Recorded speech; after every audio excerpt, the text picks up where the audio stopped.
Bueno, hola a todos, ¿se ve bien? ¿Se escucha bien? Hola, sí, se escucha, dale.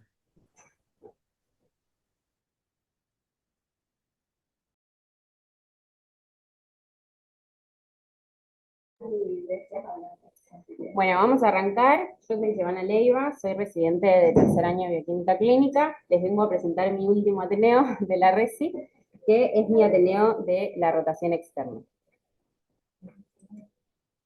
Bueno, elegí hacer mi rotación externa en el Laboratorio de Biología Molecular de Hematología, Hemostasis y Trombosis del Hospital Garrahan, que es un laboratorio que hasta hace muy poco perteneció a un servicio médico, que es el servicio de hemato-oncología. Antes de comenzar con el tema que planteé para este Ateneo, me pareció que era importante mostrarles un poco qué es lo que hacen ellos, que es un poco lo que estuve haciendo yo estos 2 meses. Así que dividí sus prácticas en hematología y hemostasia, valga la redundancia. Ellos hacen principalmente lo que es estudio de anemias hereditarias, fallos medulares hereditarios y síndrome mielodisplásico. También hacen estudio de quimerismo y algunos genes para lo que es leucemia mielomonocítica joven.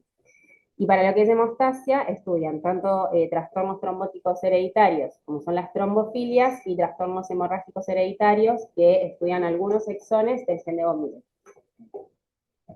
Bien, entonces voy a ir desglosando un poco para contarles más o menos qué técnicas usan. El fuerte del sector son las hemoglobinopatías, tienen mucha población de eso y hacen tanto hemoglobinopatías cuantitativas, como son la alfa y la beta-talasemia, y hemoglobinopatías cualitativas, como son hemoglobina S, hemoglobina C, delta beta y estudio de hemoglobinas estructurales. En cuanto a cómo utilizan las técnicas, al ser una población que frecuentemente presentan alfa y beta talasemias, tienen puestas a punto distintas técnicas según el orden de frecuencia de las mutaciones. Para lo que es alfa, primero entran con una GAP-PCR, de no tener las mutaciones más frecuentes en la GAP, hacen MLPA, que hacen el estudio de fragmentos para lo que son inserciones y grandes de lesiones, y de no encontrar nada con MLPA, pasan a secuenciación del gen HBA. Para lo que es beta, entran con una ARMS PCR o una PCR aniloespecífica, de no encontrar las mutaciones más frecuentes en beta con eso, secuencian el gen HBB y por último MLPA, dado que las grandes lesiones son muy infrecuentes, de hecho yo no vi ninguna y largaron muy pocas veces MLPA para beta. Para lo que es enzimopatías, ellos secuencian principalmente por Sanger el gen de la glucosa 6-fosfato deshidrogenasa infectada para lo que es el estudio de ferocitosis hereditaria, pero tienen un panel que lo voy a contar un poco más adelante y es un poco en lo que voy a centrar el Ateneo de hoy, que involucra el resto de estos genes. Lo mismo pasa con membranopatías. Hacen Sanger para piezo 1, pero RAG y KCNN4 entran en el panel. Y para el estudio de lo que es anemia sideroblástica hereditaria, hacen ALAS2 por Sanger y también está en el panel. Bien, este panel que tanto mencioné es un panel de NGS de 199 genes que tiene los genes más frecuentes de estas enfermedades que les mencioné y otros, y tiene PALB2, BRCA1, BRCA2 y TP53 que son los genes accionables. Para lo que es el estudio de quime, lo que hacen es usar un kit de filiación, que es el que también usan acá en esta compatibilidad, que se basa en un estudio molecular basado en marcadores de STR, que estos marcadores van a permitir cuantificar el porcentaje de células de donante y de receptor para trasplantes de células transcriptoras hematopoyéticas. Bien, y por último, los genes que estudian ellos, que están implicados en la leucemia mielomonocítica juvenil, son CBL y NRAS, que la particularidad que tienen estos genes es que pueden tener de origen somático o origen germinal o hereditario, y ellos, o sea, en el sector solo se hacen mutaciones germinales. Entonces, para confirmar este origen, si es somático o si es germinal, utilizan muestras de bulbo piloso, mucosa yugal y uñas, además de la muestra de sangre. Es decir, si la mutación está en los dos orígenes, confirman germinal, y si no, puede ser una leucemia de origen somático. Bien, para trombofilias hacen el estudio del 5 de Leiden y protrombina 2210 con PCR-RFLP, y para lo que es von Willebrand hacen secuenciación del exón 28 para tipo 2N y 1827 para 1, 3 y algunos 2. Bueno, y habiéndoles contado un poco cómo funciona el sector, ahora sí les voy a traer este tema que titulé Fallos medulares hereditarios, bases del diagnóstico molecular. Bien, entonces, como un poco ya vimos, como les spoileé, un fallo medular va a ser una producción, o sea, se va a ver reflejado como una producción disminuida de uno o más de los linajes hematopoyéticos. Se van a poder clasificar en primarios y secundarios. Los primarios, que hoy principalmente nos vamos a centrar en eso, se originan en médula ósea y pueden tener tanto origen hereditario como adquirido. Los hereditarios son variantes germinales que van a afectar la función de las células madre y los adquiridos principalmente son de origen inmunológico. Los secundarios, por otra parte, que también son los más frecuentes, van a ser consecuencia de factores externos o de otras enfermedades que también pueden comprometer la hematopoiesis. Entonces, como para hacer un breve resumen, la etiología puede ser hereditaria o adquirida, la fisiopatología se va a basar en lo que es una hematopoiesis ineficaz, el fenotipo es muy amplio, van a cursar citopenias, puede ser una o puede ser pancitopenia, y también pueden tener manifestaciones extrahematopoyéticas asociadas. Y en cuanto a la evolución, es muy importante porque pueden evolucionar enfermedades malignas hematológicas y también no hematológicas. Bien, les traigo este algoritmo de la SA porque yo les dije que el fenotipo era muy amplio. Una citopenia, cuando un paciente llega con una citopenia o con pancitopenia, lo primero que se le va a hacer, obviamente no va a ser un estudio molecular. Primero lo que hay que hacer es descartar distintas etiologías, drogas, tóxicos, radioterapia, quimioterapia, enfermedades neoplásicas, enfermedades inflamatorias. Hay un montón de cosas que también te pueden alterar la hematopoiesis. Llevándolos a las pruebas que particularmente nos van a permitir a nosotros orientarnos hacia lo que es un fallo medular hereditario, están el DEBO, el estudio de fragilidad cromosómica, que se utiliza diepoxibutano como intercalante de ADN, que es una prueba diagnóstica para lo que es anemia Fanconi, que es un tipo de fallo medular que lo vamos a ver un poquito más adelante. La medición de la longitud telomérica, que es un estudio que también hacen en el sector, que es un estudio con alta especificidad para identificar distintos casos de fallos medulares, principalmente lo que es diskeratosis congénita, que también es otro tipo de fallos que vamos a ver más adelante. Y bueno, la estrellita de este Ateneo, que son los estudios genéticos, que son de utilidad en menores de 18 años, con antecedentes familiares, que tienen un fenotipo sugestivo, que tienen consanguinidad en su familia. En esto nos vamos a centrar hoy. Así que bueno, ya metiéndonos de lleno en lo que es un fallo medular hereditario, primario hereditario, como para ponerlos en el lugar, son enfermedades genéticas muy raras que van a estar caracterizadas por diverso grado de déficit en la producción de eritrocitos, granulocitos o plaquetas en médula ósea.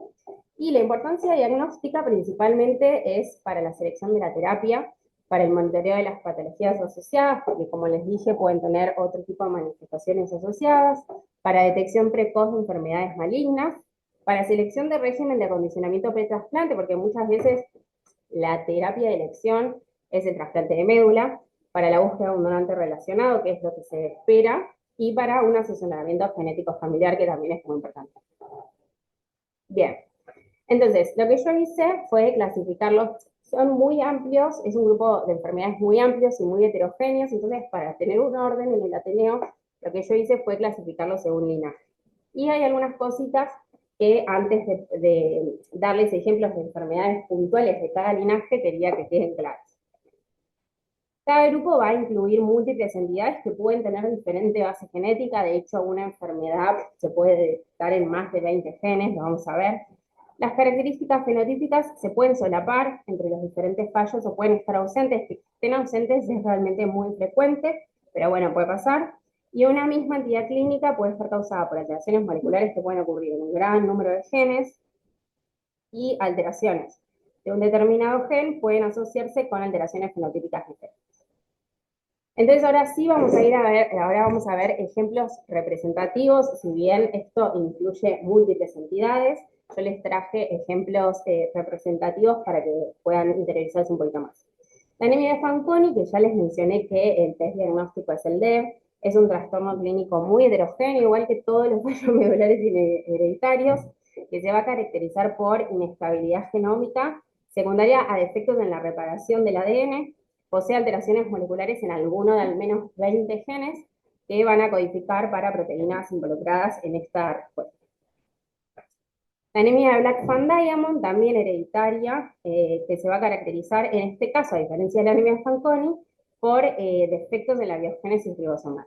Incluso hay autores que lo clasifican como una ribosomopatía dentro de esta heterogeneidad, como para dividirlos un poco más. También puede presentar alteraciones en más de 20 genes, pero esto va a ser principalmente codificantes de proteínas ribosomales, obviamente. Bien, está ahora también en multilinaje, estos eran de linaje eritroide, perdón, disminución de linaje eritroide. Dentro de lo que sería multilinaje está el síndrome de Sherman-Diamond, que comparte nombre con anemia de Black-Van-Diamond porque los dos tienen defectos en la biogénesis ribosomal, pero en este caso, el síndrome de Sherman-Diamond puede generar pancitopenia. Y la disqueratosis congénita, que un poco se los mencioné, esta va a estar caracterizada por desórdenes en la biología de los telómeros, va a presentar acortamiento telomérico y esto está muy relacionado con cáncer.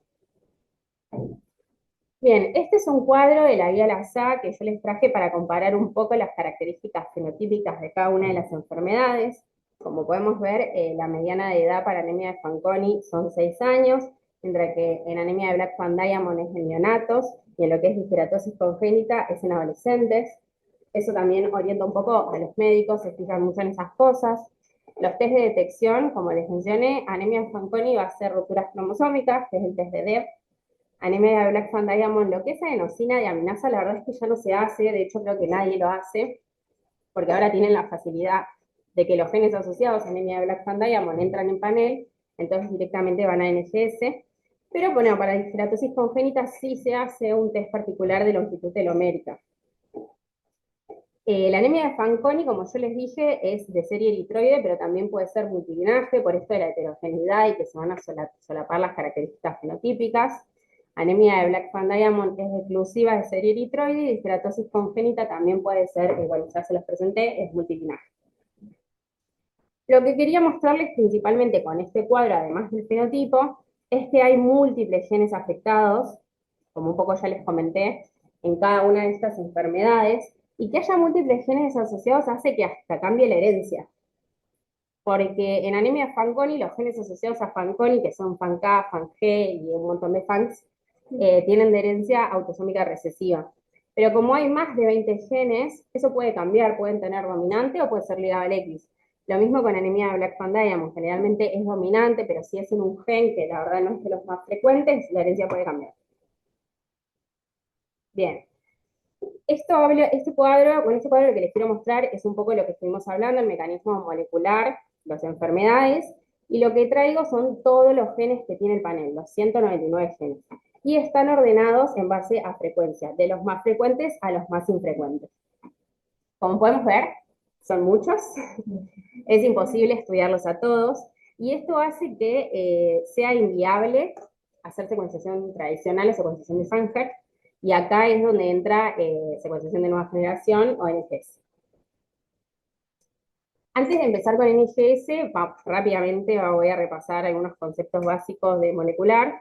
Recuerden que el ADN está ordenado en cromosomas, entonces el cromosoma tiene ADN, el ADN tiene genes, los genes tienen exones, los exones codifican para proteínas y los intrones no. Eso es importante. Entonces, para que tengan en cuenta, un genoma tiene más o menos 3.200 millones de pares de base. Un exoma, que es lo que se está haciendo actualmente en el hospital para algunas patologías, es el 1,5% del genoma. Y un panel de genes de 200 genes, que puede parecer un montón, comparándolo con esto, es una parte muy acotada. Bien, entonces, hablando un poco de que NGS se convirtió en la estrategia diagnóstica para lo que es fallos moleculares hereditarios, hay muchos papers, la verdad, que hablan de cómo NGS se convirtió en estrategia diagnóstica para muchas enfermedades, pero particularmente les traje uno que habla, hace la prueba en pacientes con fallo medular hereditario, y lo que dice es que la secuenciación masiva de nueva generación o NGS va a reemplazar este enfoque basado en genes candidatos, porque eso mejora la precisión diagnóstica. Y demuestra también con los pacientes que estudiaron que este panel multigénico va a mejorar el rendimiento diagnóstico respecto al secuencial de genes candidatos, en el caso particular de lo que es fallos. Bien, entonces, como ventajas de lo que es NGS, se pueden estudiar en simultáneo múltiples genes, tiene mayor rendimiento diagnóstico, y algo muy importante que es una ventaja, pero a la vez es una desventaja, es que uno puede identificar variantes en genes que antes no sospechaba. La desventaja es que cuando vos identificás una variante en genes que no se sospecha, podés detectar un gran número de variantes que no tienen relevancia clínica establecida. De hecho, la tasa diagnóstica de NGS aplicada a lo que es fallos se sitúa en alrededor de un 50%. De hecho, en el Garrahan hicieron como la estadística de su panel de fallos y es un poco menor. Y esto significa que un 50% de los pacientes que entran a panel se diagnostican y un 50% no, o quedan con variantes que son de significado incierto. Esto es la principal limitación de NGS. Así que bueno, para hablar un poco de lo que son las variantes de significado incierto, les voy a explicar cómo se llega a clasificar una variante. Primero, obviamente, se secuencia, se hace un procesamiento bioinformático, se generan lo que se llamaría variantes candidatas, y de estas variantes candidatas se hace una clasificación según las guías ACMG y las recomendaciones de ClinGen. Y en base a eso se hace un informe larguísimo explicando todos estos pasos y la sensibilidad de las técnicas. Bien, entonces, para secuenciación, ellos, a diferencia de acá que usamos Ion Torrent y usan Illumina, que tienen algunas diferencias que las puse acá. En vez de un chip, tienen una flow cell, pero bueno, los fragmentos de la librería se van a unir a esta flow cell, en eso funcionan igual, se van a generar clusters y la secuenciación es por síntesis, eso es lo mismo. Y la lectura puede realizarse en single length o paired. En cuanto al proceso informático, esto me pareció importante ponerlo porque es una gran parte de lo que son la selección de las variantes candidatas y es un poco lo que es el control de calidad de la secuenciación. Hay algunas cosas que hay que tener en cuenta. Primero, bueno, obviamente el alineamiento, que es cuando la lectura se compara con el genoma de referencia. La profundidad, que es el número de veces que una base se lee durante la corrida, digamos, la profundidad es así y la cobertura es así. La cobertura es el porcentaje de veces que la región objetivo alcanza una profundidad determinada y obviamente con la calidad de estas lecturas para descartar distintos errores. Ahora, importante tener en cuenta que esto también se pone en el informe, variantes del número de copias, translocaciones, expansiones de tripletes y alteraciones epigenéticas pueden no detectarse correctamente y a su vez pseudogenes o regiones que son muy homólogos pueden dar falsos positivos o falsos negativos. Bien, entonces, una vez que se hace todo este control de calidad, que eso también te hace filtrar algunas variantes, el software va a identificar las diferencias, se van a eliminar los artefactos y es muy importante para el análisis que a priori lo que sucede es que se van a priorizar, son 200 genes para analizar un panel, no se lo piden solo a un paciente, entonces se van a priorizar variantes en genes que son relevantes también según el fenotipo. Bien, y ahora para hablar de lleno de lo que es la clasificación se hace según las guías ACMG, que, bueno, ACMG es una sociedad científica que se dedica a la genética y que en 2015 publicó una guía para la clasificación estandarizada de variantes de secuencia. Porque hasta ese momento se hacía la clasificación de variantes porque ya existía la tecnología, pero cada laboratorio clasificaba las variantes en base a su criterio y esto de que no haya una estandarización era un problema. Entonces, ellos que proponen evidencia y criterios para clasificar esta variante. Pero ¿qué pasa? La guía se publicó en el 2015 y hasta ahora no hay actualizaciones, lo cual también es un problema, porque eso da lugar a subjetividades. Y ahí aparece ClinGen, que es un consorcio financiado por NIH, que tiene como objetivo generar y curar evidencia sobre genes, variantes y enfermedades, y reunió lo que se llama un panel de expertos que evalúan esta evidencia y desarrollan especificaciones puntuales para aplicar a los criterios de ACMG. Entonces, resumiendo un poco, ACMG va a establecer los criterios y ClinGen va a generar y organizar la evidencia necesaria para que se puedan aplicar de forma consistente. ¿Qué es esta evidencia que yo mencioné? Bueno, son unos criterios largos, que involucran muchas cosas, pero traje como un resumen para que les quede que lo que hay que evaluar para ponerle patogénico, likely patogénico, benigno o variante de significado incierto, que es un poco que yo les mencioné, hay que tener en cuenta la frecuencia poblacional, la variante está presente en individuos sanos. Para eso, obviamente, hay distintas herramientas. Como puse acá, hay una página que se llama Genomad, que ahí uno puede consultar si la variante está presente en individuos sanos, porque estudian muchas poblaciones, entonces ahí sacan un porcentaje.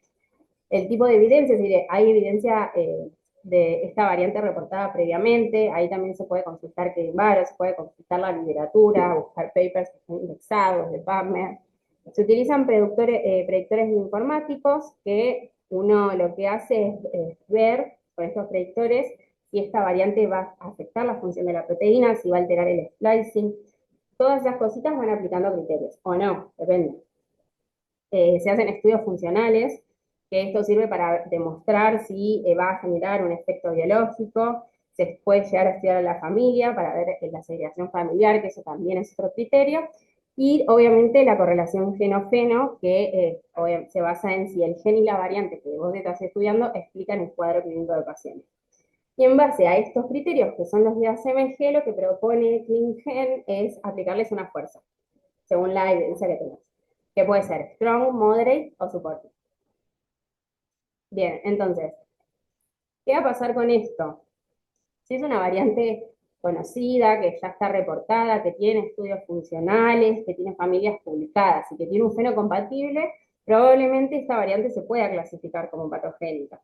Pero recordemos que, de nuevo volviendo a esto, el panel tiene 200 genes, entonces hay genes que son poco frecuentes, y si de repente te toca una variante en un gen poco frecuente que no fue reportada, que obviamente no va a tener estudios funcionales, ni vas a tener segregación, y la evidencia es insuficiente, seguramente te quede como una variante de significado incierto. Obviamente esto va a depender de qué tipo de variante es. Si es una variante sinónima, probablemente pase esto, pero si es una variante nula, con pérdida de función, bueno, ahí puedes aplicar algunos criterios particulares que te puede cambiar la clasificación. Entonces, en enfermedades raras el desafío ya no es detectar variantes, sino generar la suficiente evidencia para poder interpretar el significado clínico de estas variantes. Bueno, y como para ir cerrando un poco, les traigo este artículo que es lo último que sacó ACMG, que lo que trata es hacer un consenso sobre cómo interpretar las variantes de significado incierto, que cada vez son más, y se suben a distintas plataformas que se usan para clasificar. Entonces vos tenés una variante de significado incierto y con lo único que te podés comparar es con otra igual. Y lo que yo les quería transmitir es que una BUS no es simplemente una variante que no podemos clasificar, sino que esto puede, si se informa, porque eso también es un poco, depende del lugar, hay lugares que informan, hay lugares que no lo informan, esto puede generar una preocupación en el paciente, puede generar incertidumbre en el médico, y en algunos casos puede llevar a una conducta clínica inapropiada. Y bueno, lo que muestra este paper de ACMG, ellos dicen que entre el 75 y el 95% de las variantes de significado incierto reclasificadas pasan a benignas o probablemente benignas. O sea que entre el 10-15% solo pasan a patogénicas o probablemente patogénicas. Y esto como que nos deja que no todas estas variantes tienen el mismo potencial de ser clínicamente relevantes, y por eso no hay que darles a todas el mismo peso. Entonces, lo que ellos proponen es esto con respecto a si reportar o no reportar un abuso. Primero entran por si el paciente que entró a panel es un paciente sintomático o es un paciente asintomático. Si es un paciente sintomático que presenta signos y síntomas que entró a panel y que le detectaron un abuso, puede correlacionarse con el fenotipo. Bueno, esto se debería reportar por lo menos para que el médico pueda en determinado periodo de tiempo pedir un reanálisis y que esto por ahí con la evidencia que hay cambie de clasificación. Mientras que si es un paciente asintomático que le hacen un panel y ahí le identifican un abuso, bueno, ellos dicen que no se debería reportar. Bueno, y para lo último les traje como un algoritmo que hice que resume toda esta parte de fallos. Cuando un paciente tiene sospecha de fallos, bueno, hay que ver qué tipo de citopenia tiene, qué linaje está afectado, si tiene manifestaciones extrahematológicas o no, si tiene antecedentes personales. En el Garrahan, por suerte, como es un hospital pediátrico, muchas veces se puede estudiar a los familiares y eso contribuye, o sea, la segregación familiar contribuye mucho a la clasificación de variantes. En el caso de que sea necesario, entra a panel y ahí de nuevo todas estas preguntas. El gen se asocia al mecanismo conocido. Acá les puse algunos de los criterios como para que se familiaricen. PS1 significa pathogenic very strong, entonces si es una variante que genera pérdida de función se puede aplicar y eso tiene fuerza sobre el criterio patogénico. Se hace la clasificación, se correlaciona el geno con el feno y si la variante puede explicar el cuadro clínico, genial, se hace un informe con la variante, con la clasificación que se utilizó, con la correlación feno y geno. Y si la variante no explica el cuadro o es una variante de significado incierto, bueno, se puede, en el caso de que sea un hospital que tenga acceso, ¿no? Porque, por ejemplo, en nuestro hospital es difícil tener estudios familiares hechos o que te los aprueben. Eh, pero bueno, también hay otra alternativa que es hacer un reanálisis. El médico puede pedir un reanálisis con el paso del tiempo, que se suma evidencia y tal vez cambia la clasificación. Y bueno, dejarles como conclusión que los fallos medulares, o sea, el diagnóstico de fallos medulares es muy importante porque involucra todo lo que es el pronóstico, el trasplante, el asesoramiento genético y el seguimiento clínico. Así que bueno, esta es la bibliografía que usé y estos son los chicos del sector que hoy no se pudieron conectar, pero nada, ellos son lo más y me reayudaron. Así que nada, muchas gracias.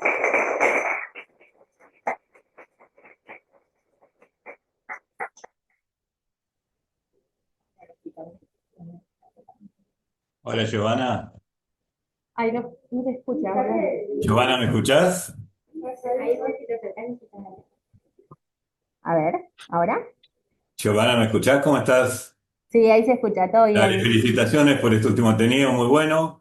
Y casualmente cuando hablabas de los familiares, en estos pacientes, si es necesario recurrir a un familiar para hacer un trasplante, ¿se lo secuencia al familiar para ver si está esa variante presente?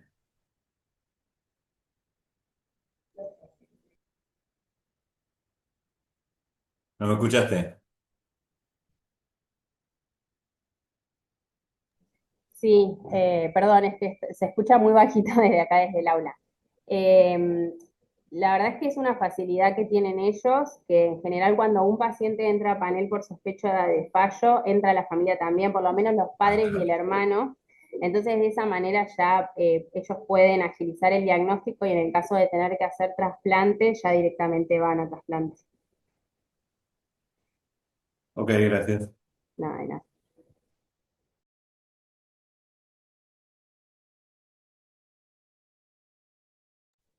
Bueno, si no hay más preguntas, no se olviden de completar la asistencia y muchas gracias por conectarse y escuchar.